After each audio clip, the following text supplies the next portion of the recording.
नमस्कार दोस्तों, स्प्रेड कहानी में आपका स्वागत है। आज हम आपको कहानी सुनाने जा रहे हैं, कर्म बड़ा या भाग्य। एक बार देवर्षि नारद जी वैकुंठ धाम गए। वहाँ उन्होंने भगवान विष्णु का नमन किया। नारद ने श्रीहरि से कहा, प्रभु, पृथ्वी पर अब आपका प्रभाव कम हो रहा है।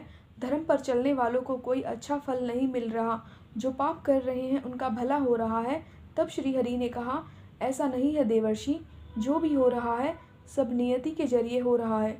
नारद बोले, मैं तो देख कर आ रहा हूँ, पापियों को अच्छा फल मिल रहा है और भला करने वाले धर्म के रास्ते पर चलने वाले लोगों को बुरा फल मिल रहा है। भगवान ने कहा, कोई ऐसी घटना बताओ। नारद ने कहा, अभी मैं एक जंगल से आ रहा हूँ। वहाँ एक गाय दलदल में फंसी हुई थी। कोई उसे बचाने वाला नहीं था। तभी एक चोर उधर से गुजरा। गाय को फंसा हुआ देखकर भी नहीं रुका। वह उस पर पैर रखकर दलदल लांघकर निकल लिया। आगे जाकर चोर को सोने की मोहरों से भरी एक थैली मिली। थोड़ी देर बाद वहाँ से एक वृद्ध साधु गुजरा। उसने उस गाय को बचाने की पूरी कोशिश की। पूरे शरीर का जोर लगाकर उस गाय को बचा लिया। लेकिन मैंने देखा कि गाय को दलदल से निकलने के बाद वह साधु आगे गया तो एक खड्डे में गिर गया। प्रभु, बताइए यह कौन सा न्याय है।